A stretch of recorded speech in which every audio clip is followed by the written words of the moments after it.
Hello investors, एक बार फिर से आपका मेरे चैनल पे बहुत बहुत स्वागत है इन्वेस्ट इंडिया में। आज फिर से मैं आपके लिए 5 स्टॉक्स लेकर आई हूँ। आज 5 स्टॉक्स हम लोग डिस्कस करने वाले हैं। इन 5 स्टॉक्स की अगर मैं खासियत की बात करूँ तो अपने ऑल टाइम हाई से नीचे आ चुके हैं, यानी कि डिस्काउंटेड पर आ चुके हैं। बोल सकते हैं अपन के पास 30 से 40% का डिस्काउंट अवेलेबल हो चुका है इन कंपनीज़ के पास। और अगर बात करूँ इनके फ्यूचर की, तो फ्यूचर में इनमें रिटेस्ट होकर दोबारा से हमको पॉसिबिलिटी है कि ये आगे जाएँ और इस जो ऑल टाइम हाई उसको भी ब्रेक कर दें। फंडामेंटली बहुत ज़्यादा स्ट्रॉन्ग स्टॉक्स हैं। और अगर बात करें कंपनीज के वर्क की, तो इनका वर्क ऐसा है कि बहुत एवरग्रीन वर्क है। इंटरनेशनल मार्केट में भी अच्छी छाप है इन स्टॉक्स की, और इंडिया के अंदर तो इन कंपनीज की छाप है। कुछ पॉपुलर होने वाले हैं और कुछ ऐसे स्टॉक्स हैं शायद उनके बारे में आपको पता नहीं होगा। तो बिना किसी देरी के डायरेक्टली हम स्टॉक्स की, यानी फिर हम बोल सकते हैं कंपनीज की तरफ चल लेते हैं। इन कंपनीज को अच्छे से जानेंगे। और मैं आपको बता दूं, ये कोई भी बाय सेल रिकमेंडेशन नहीं है। नए नए स्टॉक्स के बारे में आप आकर डेली मेरे चैनल पर जानकारी ले सकते हैं। तो बिना किसी देरी के हम लोग पहले स्टॉक की तरफ चल लेते हैं कि आखिर वो स्टॉक है कौन सा। अगर मैं पहले स्टॉक की बात करूं तो ये कंपनी आप देख सकते हैं यहाँ पर ग्लास के जो पैकेजिंग प्रोडक्ट होते हैं उनको बनाती है। पर AGI प्लास्टिक इसका नाम है। उसी के अलावा इस तरीके की बनाती है, AGI ग्लास पैक्स भी बनाती है, और आप देख सकते हैं यहाँ पर AGI क्लोजर्स भी बनाती है। ओवरऑल काम इनका है ग्लास की जो कंपोनेंट्स होते हैं, यानी कि जो पैकेजिंग मटेरियल होता है, वो कंपनी मेनली बनाती है। आप देख सकते हैं इंडिया की लीडिंग पैकेजिंग प्रोडक्ट कंपनी है ये। और इसके अलावा आपको मैं बता दूं, कंपनी के काफ़ी सारे पॉजिटिव पॉइंट्स हैं, जैसे कि कंपनी ने बहुत अच्छा प्रॉफिट ग्रोथ डिलीवर किया है 83.3 के CAGR के साथ ओवर लास्ट 5 साल के अंदर। डाटा डेज इंप्रूव हुए हैं कंपनी के 60 से 48 डेज में। कंपनी की वर्किंग कैपिटल की मैं बात करूं तो उसकी रिक्वायरमेंट रिड्यूस हुई है 97.5 डेज से 28.3 डेज की। बाकी और चीज़ों को देखें, जैसे कि कंपनी के पास मैक्सिमम की मैं बात करूं, मैंने बोला था सारी कंपनी ने काफ़ी अच्छे रिटर्न अभी तक प्रोवाइड करवा दिए हैं और अपने मैक्सिमम से नीचे आ चुकी है कंपनी, यानी कि डिस्काउंटेड पर अवेलेबल है। तो आप देख सकते हैं यहाँ पर 38,147.52% के रिटर्न कंपनी दे चुकी है। 2002 में आई है IPO में ये कंपनी, और ₹2 से ने ट्रेडिंग चालू की थी 5 जुलाई को। और आप देख सकते हैं बहुत समय लगा इस कंपनी को उठने में। बोल सकते हैं 2017 तक ज़्यादा कुछ अच्छा परफॉर्मेंस नहीं दिया इस कंपनी ने। सारा कुछ परफॉर्मेंस की मैं बात करूँ तो मैक्सिमम जो परफॉर्मेंस है कंपनी का, आप देख सकते हैं यहाँ पर दिया है इसने 2023 के बाद, और बोल सकते हैं 2024 के एंड में या फिर 2023 के एंड में इसने पीक में हिट किया था। आप देख रहे हैं यहाँ पर ये जो है 970 रुपये का मैक्सिमम हिट किया है इस कंपनी ने। और आप देख सकते हैं 20.36% डाउन पर स्टॉक हमें देखने को ये मिल रहा है। ईयर टू डेट में थोड़ा कंपनी में डिस्काउंट देखने को मिल रहा है, 6.65% से ईयर टू डेट में इसमें डिस्काउंट देखने को मिल रहा है। 5 डेज़ की बात करूँ 0.28% से नीचे आ चुकी है कंपनी। इस कंपनी की अगर क्वार्टर्स की बात करूँ तो रेवेन्यू पॉजिटिव में देखने को मिल रहा है और ऑपरेटिंग इनकम पॉजिटिव में देखने को मिल रही है।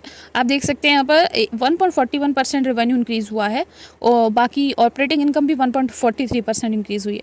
और ये तीनों चीज़ें जो हैं वो नेगेटिव में हमें देखने को मिल रही है कंपनी की। कंपनी का मार्केट कैप 5017 करोड़ है। और प्राइस टू अर्निंग की बात करें, आप बोल सकते हैं इसको स्मॉल कैप स्टॉक बोल सकते हैं इस कंपनी को। प्राइस टू अर्निंग की बात करें 20 की एग्जैक्ट प्राइस टू अर्निंग है, काफ़ी अच्छी प्राइस टू अर्निंग है कंपनी की। पर शेयर की प्राइस 776 रुपीज़ है। उसके अलावा आप देख सकते हैं यहाँ पर डिविडेंड भी प्रोवाइड करवा रही है 0.77 का। ROCE इसकी 17.9 की है, ROE 14.7% की है। डेट टू इक्विटी 0.34 की डेट टू इक्विटी अवेलेबल है। नेटवर्थ कंपनी की 1815 करोड़ की है। नेट प्रॉफिट 251 करोड़ का है। उसके अलावा FIS की कंसंट्रेशन यहाँ पर थोड़ी सी डिक्रीज हुई है इस कंपनी में। DIS की बात कर ले तो DIS की कंसंट्रेशन में थोड़ा बहुत हमें इंक्रीजमेंट देखने को मिला है। प्रमोटर 60% के हैं, पब्लिक यहाँ पर 31.39% की अवेलेबल है। बाकी आप देख सकते हैं यहाँ पर ये जो अपना P&L स्टेटमेंट है उसके अंदर सेल्स में इंक्रीजमेंट देखने को मिल रहा है ओवरऑल। और ऑपरेटिंग प्रॉफिट भी कंपनी का थोड़ा सा बड़ा है। ओवरऑल अगर देखें टोटल 569 का हो गया ऑपरेटिंग। उसके अलावा सेल्स इंक्रीज हुई है। और चीज़ों को देख लेते हैं, यहाँ पर प्रॉफिट बिफोर टैक्स जो है कंपनी का थोड़ा सा नीचे हुआ है, यानी कि 1% से नीचे हुआ है कंपनी का। नेट प्रॉफिट भी कंपनी का अच्छा खासा है, आप देख सकते हैं यहाँ पर। तो ओवरऑल फंडामेंटल्स काफ़ी स्ट्रॉन्ग है, अच्छी कंपनी है। बाकी हम नेक्स्ट कंपनी की तरफ चल लेते हैं। अगर नेक्स्ट कंपनी के बारे में बात करूँ, बेसिकली कंपनी जो है इंडिया की नंबर 1 फुटवेयर कंपनीज़ में से एक है। इस तरीके के शूज़ वगैरह आप बोल सकते हैं स्पोर्ट्स वेयर में काफ़ी ज़्यादा आगे है ये कंपनी। मैं आपको बता दूँ हर तरीके की वैरायटी के शूज़ बनाती है कंपनी, और largest retailer and manufacturer of footwear है इंडिया के अंदर ये कंपनी। बात कर लेते हैं Q1 रिजल्ट की, तो नेट प्रॉफिट इसका 63% से इंक्रीज़ हुआ है, आप देख सकते हैं, और जो कि 174 करोड़ का हो गया है। रेवेन्यू थोड़ा सा डाउन हुआ है कंपनी का 1.5% से ईयर ऑन ईयर बेसिस पे, और डिविडेंड भी कंपनी का अच्छा खासा डिक्लेयर किया गया है। बात करें पॉजिटिव पॉइंट्स की कंपनी की, तो कंपनी का एक अच्छा डिविडेंड पे आउट मेंटेन कर रखा है जो कि 264% का है। जिस कंपनी के बारे में हम बात कर रहे हैं वो बाटा इंडिया लिमिटेड है। 1456 रुपये का शेयर है और ऑल टाइम की बात करें 1573% के अभी तक मैक्सिमम में इस कंपनी ने रिटर्न प्रोवाइड करवा दी है। आप देख सकते हैं यहाँ पर 1999 में शेयर ने स्टार्टिंग की थी, 87 रुपीज़ से स्टार्टिंग हुई थी इसकी। और आप देख सकते हैं यहाँ पर मैक्सिमम जो है ये जो है अभी तक का पीक जो है इसने लगाया है। मैक्सिमम में 2021 में लगाया था, लगभग 26-27 नवंबर को लगाया था। 2000 तक ये टच कर चुका है शेयर, अभी 2000 रुपीज़ की प्राइसिंग को अभी ये टच कर चुकी है कंपनी। और मैक्सिमम से अगर बात करें 23.82% नीचे चल रही है। आपको बोला था मैंने, सारी कंपनीज थोड़ा नीचे है, डिस्काउंट पर अभी अवेलेबल है। ईयर टू डेट में कंपनी ने 11.31% जो है डाउन प्रोवाइड करवा दिया है, यानी कि नेगेटिव में परफॉर्म किया है ईयर टू डेट में। बाकी 1 मंथ में 4% से नेगेटिव में परफॉर्म किया है। रेवेन्यू की बात करें 0.28% से ईयर ऑन ईयर बेसिस पर इंक्रीज़ किया है। नेट इनकम भी इंक्रीज़ की है यहाँ पर 62% से। नेट प्रॉफिट मार्जिन इंक्रीज़ किया है 62.37 से। ऑपरेटिंग इनकम नेगेटिव में है कंपनी की। मार्केट कैप 18,708 करोड़ का है। उसके अलावा प्राइस टू अर्निंग 52 की है। यहाँ पर प्राइस टू अर्निंग ज़्यादा है कंपनी की 52.8 की, और पर शेयर की प्राइस यहाँ पर 1456 है। बाकी और चीज़ों को देख लेते हैं, जैसे कि रिटर्न ऑन कैपिटल एम्प्लॉयड जो है वो 18.7 की है। रिटर्न ऑन इक्विटी यहाँ पर 19.8 की है।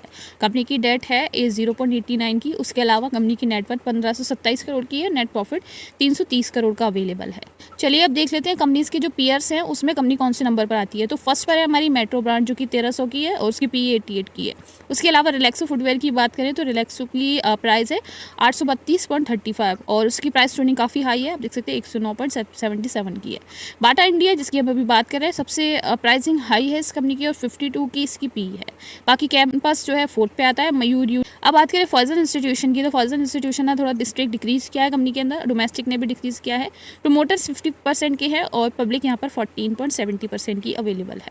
अब नेक्स्ट कंपनी की तरफ चल लेते हैं जो बेसिकली बहुत बोल सकते हैं हाउस लोन जो होते हैं, होम लोन्स जो होते हैं, उस कंपनी की जो है मेन वर्क है, यानी कि वो होम लोन प्रोवाइड करवाने का काम करती है। जो जिसके पास घर नहीं है उसको घर प्रोवाइड करवाती है और रेसिडेंशियल जो भी फैसिलिटीज़ होती हैं उनको फाइनेंशियली हेल्प करती है कंपनी।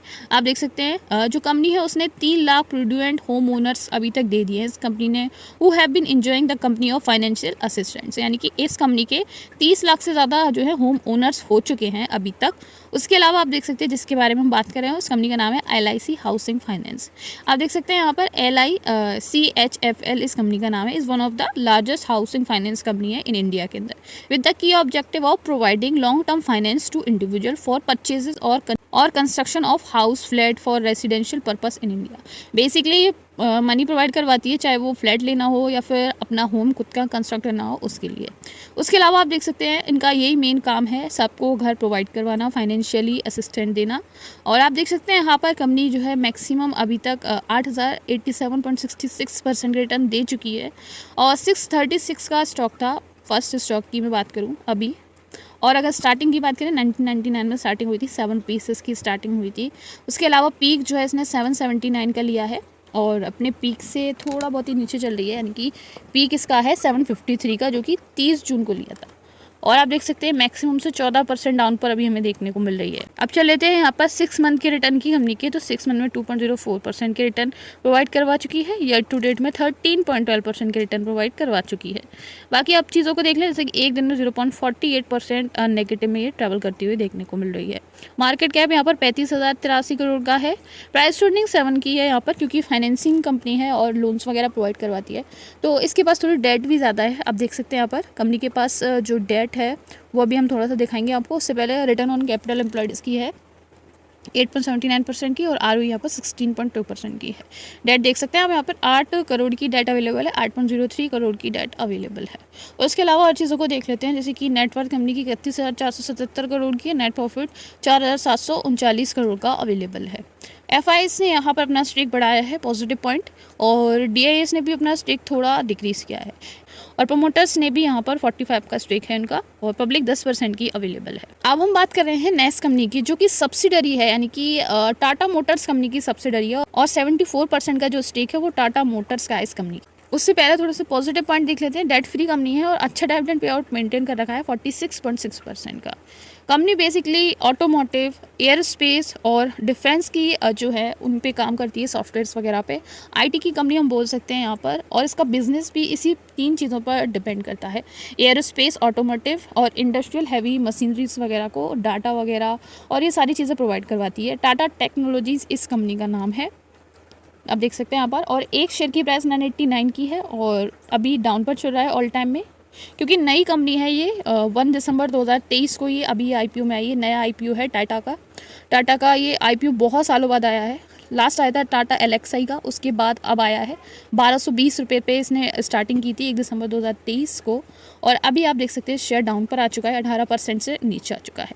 अब आईपीओ है तो थोड़ा बहुत इसमें डिस्काउंट तो आना ही था। अब देख सकते ने पॉजिटिव परफॉर्म नहीं किया है।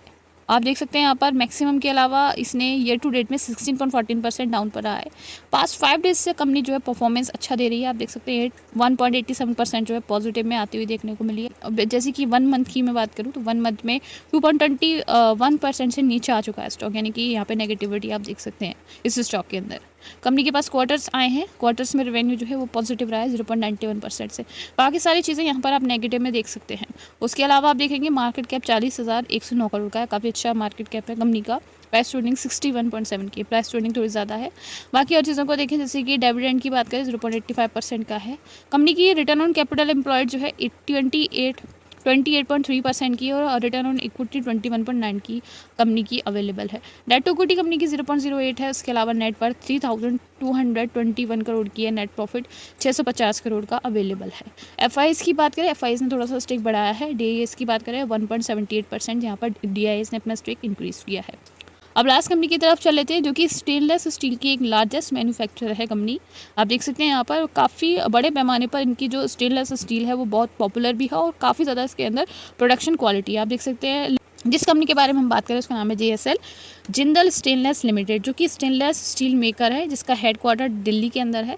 पॉजिटिव पॉइंट्स काफ़ी सारे हैं। कंपनी ने अच्छा प्रॉफिट ग्रोथ डिलीवर किया है 79.1% के CAGR के साथ ओवर लास्ट 5 ईयर्स में। कंपनी के जो good return on equity track है 3 साल के अंदर इसका है 25.5% का। डेटा डेज भी इंप्रूव हुए हैं 35.8 से 26.8 के। उसके अलावा देख सकते हैं यहाँ पर मैक्सिमम जो है अभी तक जो रिटर्न है उसकी मैं बात करूँ, जिंदल अभी तक प्रोवाइड करवा चुका है 1091.11% के। 1 मंथ की बात करें 18.21% के पास्ट 1 मंथ पे रिटर्न प्रोवाइड करवा दिए हैं कंपनी ने। मैक्सिमम की बात करें 1091.11% के रिटर्न प्रोवाइड करवा दिए हैं। स्टार्टिंग में स्टॉक जो है 2018 से 20 जुलाई को स्टार्ट हुआ है। स्टॉक 55 रुपये से स्टार्टिंग की थी और अभी 662.85 पर ट्रेवल करता हुआ हमें देखने को मिल रहा है स्टॉक।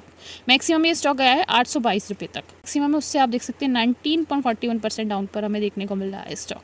उसके अलावा और चीज़ों को देख लेते हैं, जैसे कि ईयर टू डेट में 15.58% की रिटर्न कंपनी प्रोवाइड करवा चुकी है। और बात करें 5 दिन की परफॉर्मेंस की, तो 5 दिन में नेगेटिव परफॉर्म किया है। यहाँ पर 6.84% डाउन पर आ चुका है स्टॉक। मार्केट कैप इसका 54,766 करोड़ का, प्राइस ट्रेडिंग 21.7 की है। और इसके अलावा रिटर्न ऑन कैपिटल एम्प्लॉयड 22 की है, रिटर्न ऑन इक्विटी 19 की है। और चीज़ों को देख लेते हैं, यहाँ पर नेट वर्थ कंपनी की 14,358 करोड़ की, नेट प्रॉफिट 2,602 करोड़ का अवेलेबल है। प्रोमोटर्स वगैरह देख सकते हैं यहाँ पर, प्रोमोटर्स ने अपना स्टेक बढ़ाया है। और डोमेस्टिक की मैं बात करूँ तो डोमेस्टिक ने थोड़ा बहुत डिक्रीज़ किया है, और यहाँ पर एफआईएस ने भी अपना स्टेक इंक्रीज़ किया है ओवरऑल।